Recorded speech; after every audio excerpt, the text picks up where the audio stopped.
What's going on, Diablo 2 fans? Lord Zhang Fei bringing you another Uber set challenge. Today we're going to be tackling Natalya's Odium. Natalia is an assassin of the Order of the Viz-Ja-Qatar, also known as the Order of the Mage Slayers. They are a secretive order whose task is to weed out demonic corruption from the mage clans. Natalia makes her first appearance as an NPC in Act 3 of Diablo 2 and is the first introduction to the assassin class. Mysteriously, after the character kills Mephisto, Natalia suddenly disappears. Natalia turns from the ways of the Viz-Ja-Qatar after the defeat of the Prime Evils and sought redemption in the weapons of the Demon Hunter. She had new prey, and they would not escape her sight.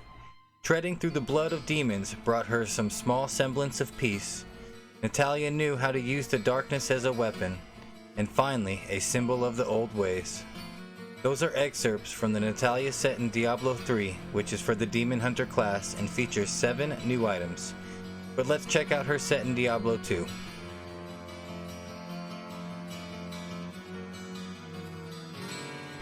Alright, first up we have Natalia's Totem. This has strength, dexterity, resistance, good defense. Overall, it is a very good helm. Next up is going to be Natalia's Claw. Now the damage is not that great on this, but the 40% increased attack speed makes up for it. Not the best, but it could be a lot worse. Natalia's Shadow. This is my favorite piece of the set. It can get up to 3 sockets and has life, poison length reduction, and with the sockets you can kind of make it your own. And last up is going to be Natalia's Soul. The boots, cold and lightning resistance are good, and the 40% faster run walk is awesome. Overall, this set is not bad at all. Not particularly good for Uber Tristram per se, but it was a fun set to play. If you have the complete set, you get +3 to assassin skills, plus 350 defense, 14% life and mana stolen, 50 to all resistance, and your damage is reduced by 30%. And you also are permanently faded, like some auras or some sets have the auras. This set leaves you permanently looking faded. I did have a lot of fun playing this set. It was my first time taking Phoenix Strike seriously, and I will say that I enjoyed it a lot. Let's go ahead and pull Mephisto over here. That conviction just totally annihilates my mercenary. Let's go ahead and hit him with that life tap, and then hit him with the combo here. Now, if you've never really played a martial arts assassin before, you have regular attacks that build up with special charges, and then you have a finishing attack which uses both claws, because we are a dual claw wielding assassin right now. And as you progress through the charges, I think the first one's Meteor, the second one is Chain Lightning, and then the third one is Ice Bolt or something, I believe. So you can kind of use that to your advantage. Like, obviously I don't want to use lightning against Mephisto here. I don't know if you noticed, but I'm stacking the Meteor pretty heavy on him right now. And that's obviously because fire is his weakness. So we pretty much just keep on clawing away over here. Keep stacking those meteors. While we're at it, we're going to go ahead and talk about the items we use outside of the set. This set does take up almost your whole inventory, but it does leave room for a belt, 2 rings, an amulet, and a glove. For the belt, we use Thunder Gods against Mephisto, Rising Sun on the amulet, and 2 Raven Frosts. And our other claw is a Chaos, the rune word. And then the gloves, we do have some Crushing Blow craft gloves, 20 increased attack speed with 10% Crushing Blow. Pretty good gloves, I dig them. So if you notice, it's definitely not the most effective way to come down here, but I will say I was very surprised with how well it held up. The secret, I think, is to just obviously make sure the life tap is always being casted. I do have a wand on my secondary for that. And then if you can just manage to keep Mephisto inside the meteor and make sure you're not using your charges for lightning, which I do quite a few times. It's kind of hard because you can't really see the aura around underneath you though, with all this stuff going on right now, so I do my best. Go ahead and take down Mephisto. Certainly put up a decent fight. See, like right there was the lightning charge. That's, I don't know if you noticed how many skeletons that took out, but it certainly was not weak. Go ahead and clean this mess up. There's the cold one. Like I said, this is the first time I actually took Phoenix Strike seriously, and I want to say it is probably the most advanced melee mechanic in the game. It's just not click and hold like Frenzy or Smite. There is some intricacy to it. Excuse me. So go ahead and pre-buff. Obviously, I am pre-buffing quite a bit during this fight. I had to dump almost all of my points into dexterity to even be able to get my damage high enough. I have 155 strength for the gear, 340 dexterity for more damage and more attack rating, and I have 194 vitality with the dungos on.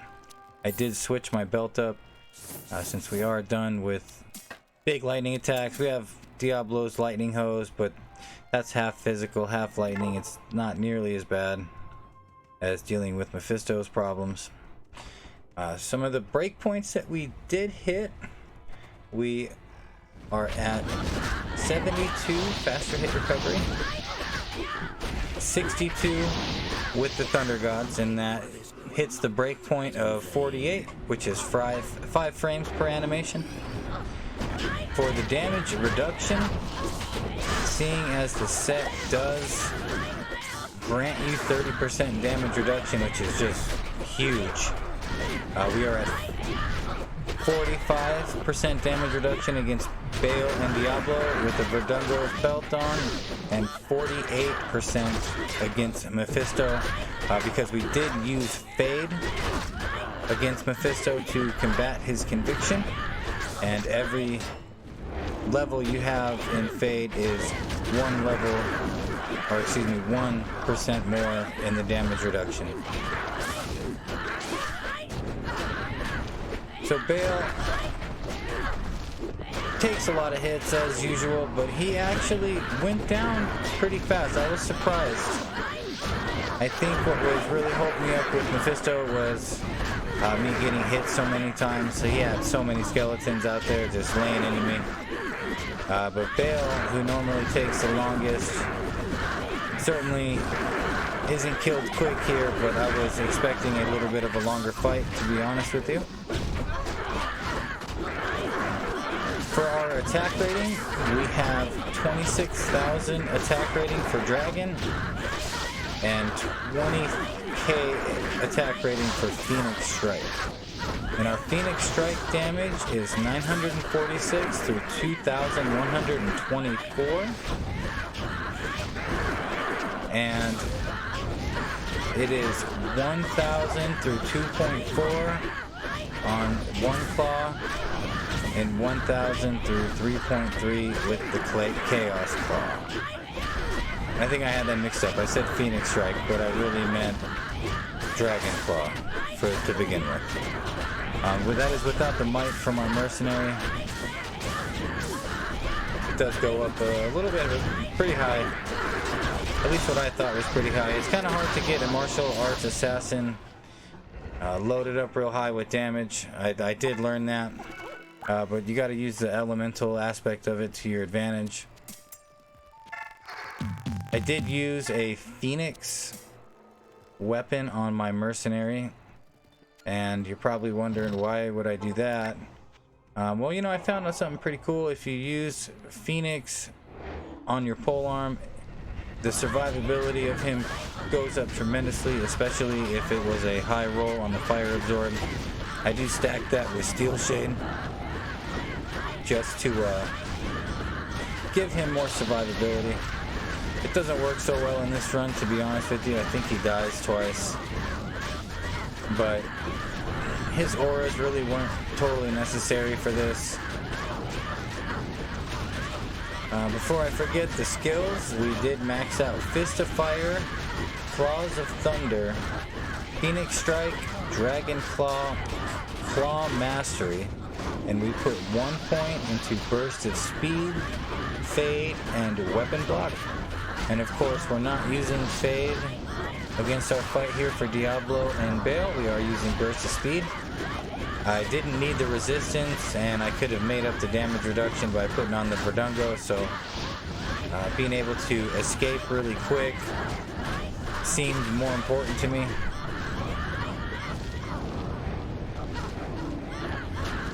Overall, I thought this was a fun build. I would definitely want to venture more into this aspect and maybe use some kind of elemental stacking gear, or maybe find a way to really increase the elemental aspect of it.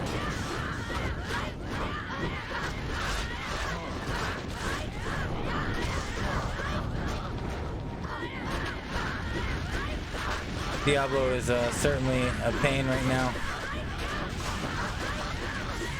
The reason I didn't go kick assassin is because Natalia's boots are not good enough to do that.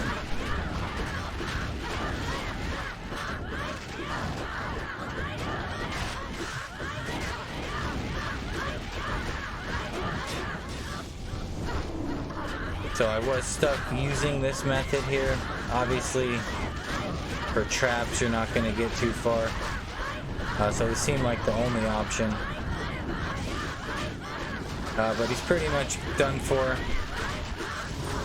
The open wounds from the Chaos Claw, you know, that always makes the difference. So we're going to go ahead and clean this up. It's quite a lot of Venom Lords. If you'll notice my health, it's barely above 1,000. I really laid it in on the dexterity. And then with the Rising Sun, that's got to be one of the most overlooked amulets in the game. It doesn't really do much to help your attack, but your survivability will go through the roof, especially if you're using it in the Chaos Sanctuary or somewhere where there is a significant amount of fire. Alright, let's go ahead and check out the gear real quick. Did put some pretty good jewels in this stuff. I had to really try to get my damage as high as I could and my attack rating as high as I could. I think at 24,000 we had a very high chance to hit him every time, and we went with the max damage aspect of the charms. I believe that's far more effective than using martial arts grand charms. Those are the skills. Those are the stats. Let's go ahead and ID this torch. See if we can get some GGs.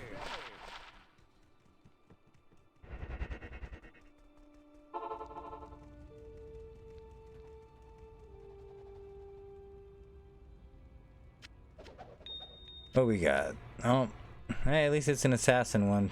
Obviously mine's better, so. Well, alright. Well, I appreciate you guys checking out the video. This was a fun set, and I'll see you guys on the next one. Y'all take it easy.